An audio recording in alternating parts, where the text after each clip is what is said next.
Então, com a Bíblia aberta, em Mateus, no capítulo 13, vou ler a partir do versículo 24, é a parábola do joio, que diz o seguinte: outra parábola lhes propôs Jesus, dizendo: o reino dos céus é semelhante a um homem que semeou boa semente no seu campo, mas, enquanto os homens dormiam, veio o inimigo dele, semeou o joio no meio do trigo e retirou-se.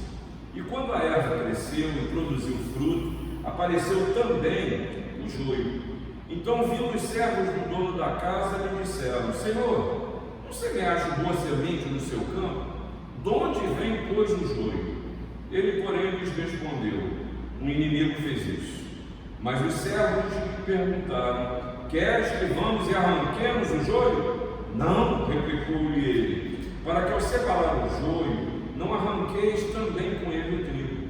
Deixai-os crescer juntos até a colheita, e no tempo da colheita direi aos ceifeiros: ajuntai primeiro o joio, atai-o em feixes para ser queimado, mas o trigo recolhei-o no meu celeiro. Hoje nós vamos falar de trigo e de joio. Esse é o tema, o texto do Evangelho para este domingo. E a primeira coisa que eu queria destacar para você desta parábola são três colunas que ela se sustenta. A primeira delas, ela já começa a falar sobre o reino dos céus, ou o reino de Deus. Essa expressão, ela vem desde o Antigo Testamento, lá do livro de Daniel, e significa um reino que é divinamente estabelecido. Ele é composto por aqueles que reconhecem, adoram, amam e obedecem a Deus como único e verdadeiro Deus. Agora, tenha certeza que esse reino de Deus ele não é uma nova condição social, ou como hoje em dia se diz, uma nova ordem mundial, tais como uma leis boas, uma cultura melhor, civilização, reformas sociais. Não, por definição, o reino dos céus, o reino de Deus, é o governo de Deus estabelecido e reconhecido nos corações dos pecadores pela influência regeneradora do Espírito Santo. E exatamente diante dessa realidade que Jesus apresenta uma sequência de parábolas, como a parábola do joio. Antes você viu aí a parábola do semeador, depois vai ter do grão de mostarda, de fermento. Todas essas apontam e nos ensinam e nos convidam à reflexão sobre as consequências da minha vida, da sua vida para o futuro, para o que virá.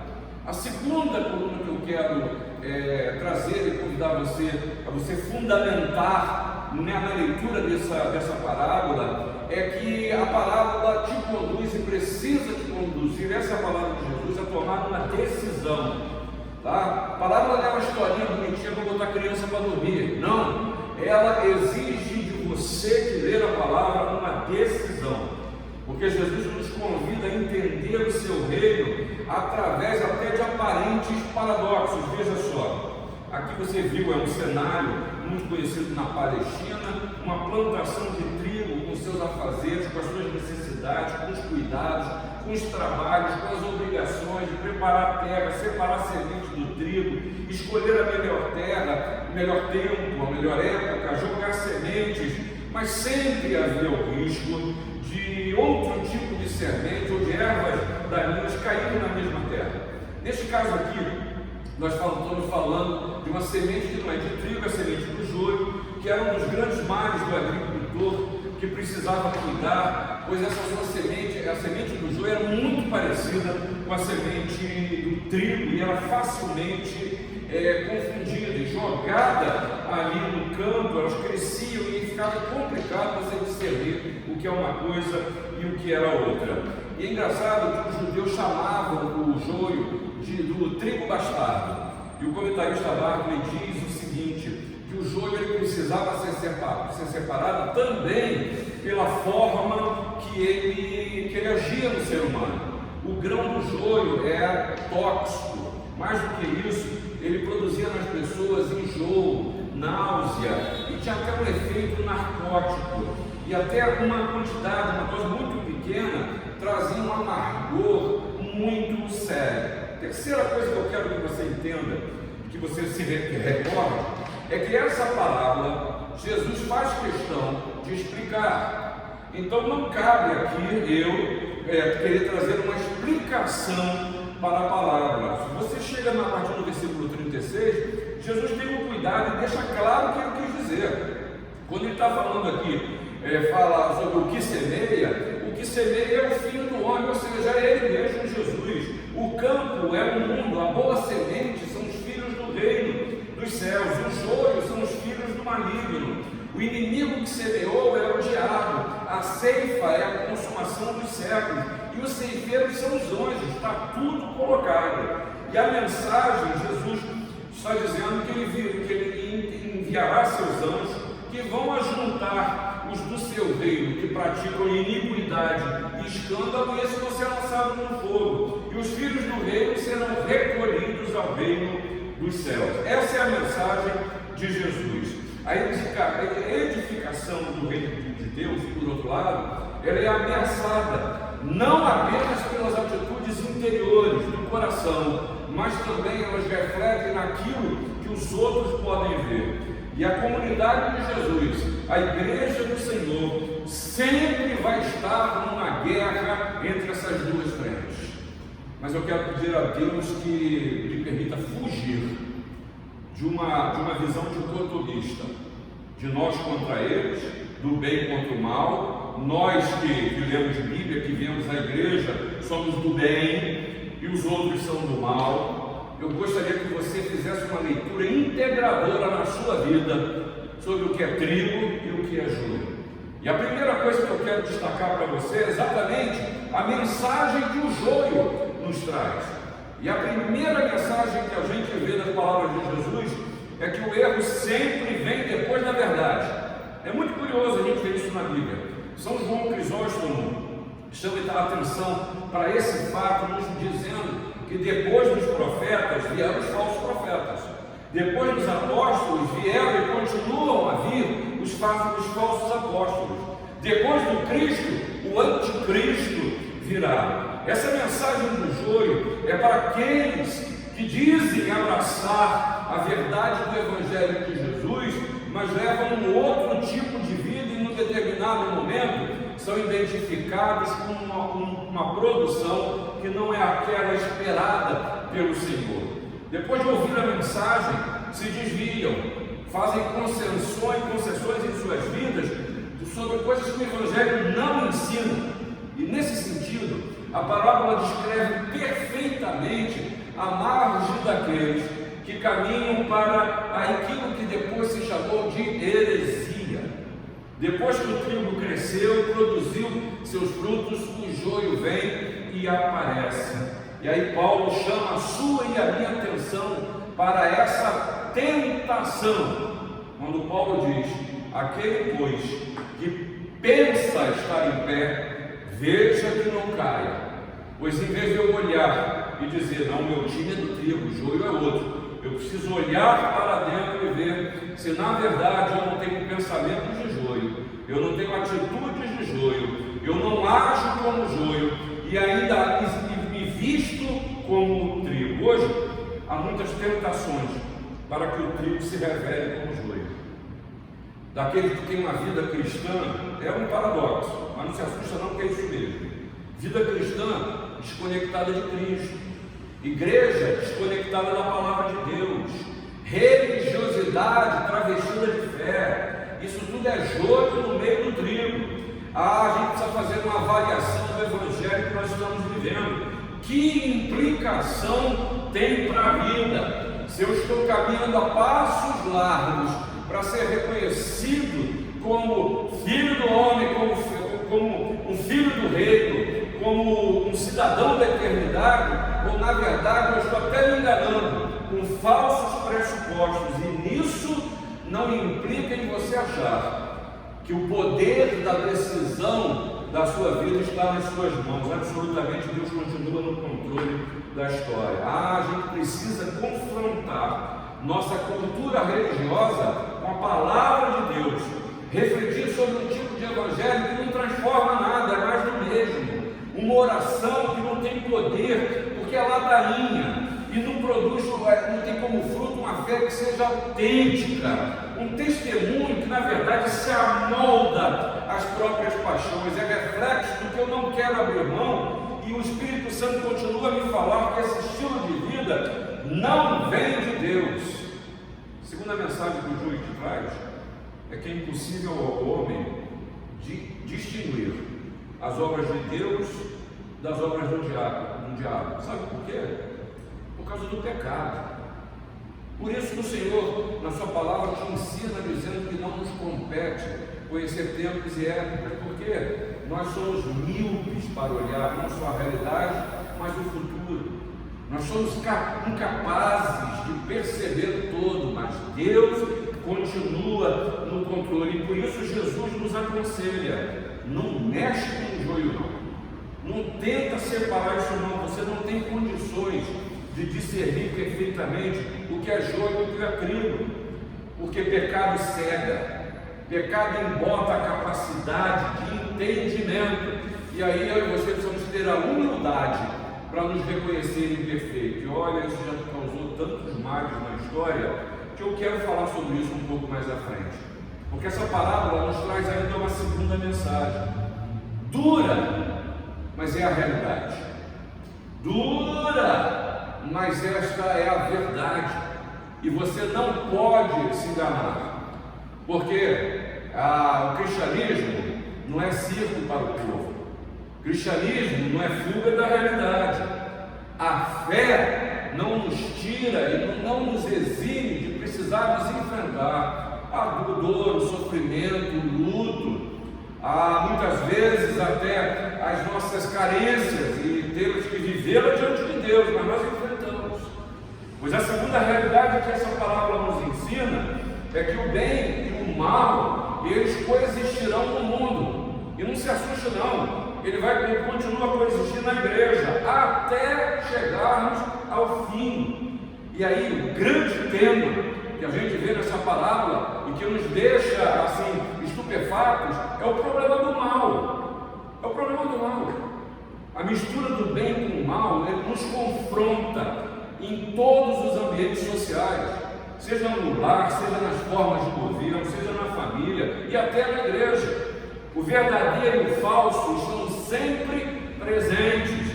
E aí, nesse sentido, eu gostei muito do que Nibor falou. Ele diz o seguinte, eu vou ler para você: os elementos criativos e destrutivos da ansiedade estão de tal maneira mesclados que a purificação imparcial do avanço moral do pecado não é tão fácil como imaginam os moralistas. Sabe o que ele está dizendo para você? Desculpa, maninho, desculpa, irmãzinho. A vida não é simplesmente dizer o que pode vestir e o que não pode vestir, como se isso resolvesse. O que pode fazer e o que não pode fazer. É muito mais do que isso. Por quê? O bem que está diante de mim eu não consigo fazer, mas o mal me tenta o tempo inteiro. Não tente achar que você alcança a perfeição, porque você está num processo que, se você crê em Jesus, de santificação, de deixar o velho homem para trás e, como uma nova criatura, viver uma nova realidade. Mas é preciso humildade para reconhecer que o mal continua a nos tentar. Você percebeu que nessa parábola há dois semeadores, há duas espécies de sementes e há duas colheitas? Isso tem a ver com o bem e com o mal. Portanto, o que essa parábola está dizendo para você, e ressalta e destaca, é a imperfeição. Imperfeição. Os defeitos talvez pessoais dos regenerados, a filiação de pessoas não regeneradas, e isso deve nos conduzir ao mais profundo de todos os mistérios, que é exatamente a saber a origem do mal e a sua permanência no mundo. E aí eu fico me perguntando, e talvez você também, o que Deus permitiu a serpente entrar no paraíso? Por que se permitiu que Judas fosse um dos 12?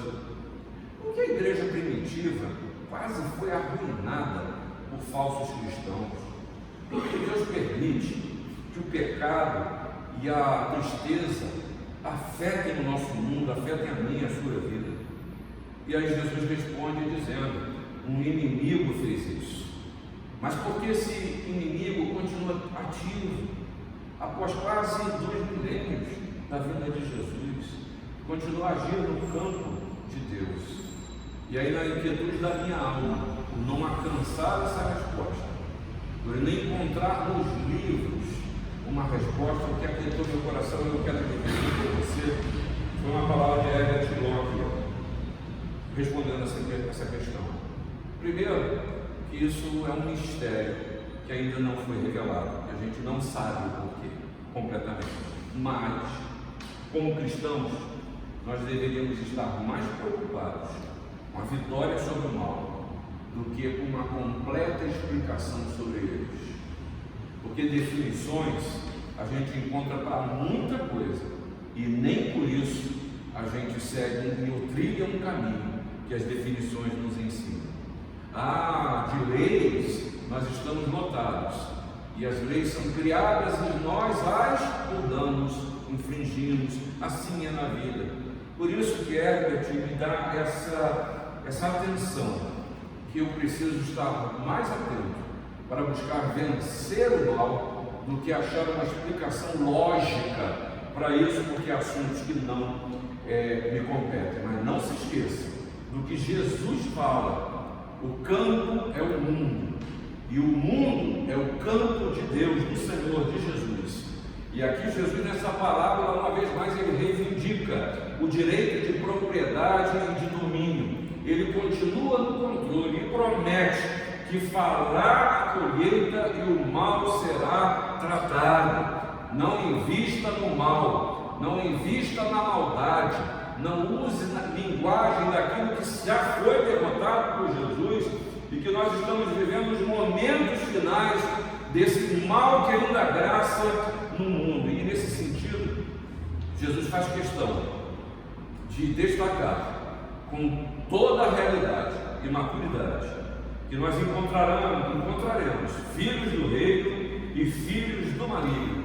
E ele qualifica os filhos do reino como aqueles em cuja vida o Senhor Jesus já tomou posse completa, que pertencem total e integralmente a Ele. Já os filhos do maligno são os que foram monopolizados pelo inimigo das nossas vidas, pelo diabo, tornando-se seus escravos, seguidores, e assumem mais e mais o seu modo de ser. E aqui nós chegamos a uma outra questão que é central nessa palavra.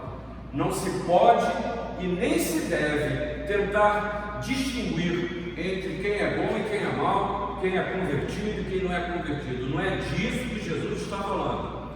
Pois o Novo Testamento ele seguramente nos dá inúmeros sinais para a gente distinguir um do outro. Lembra-se do que Jesus falou? Pelos seus frutos os conhecereis.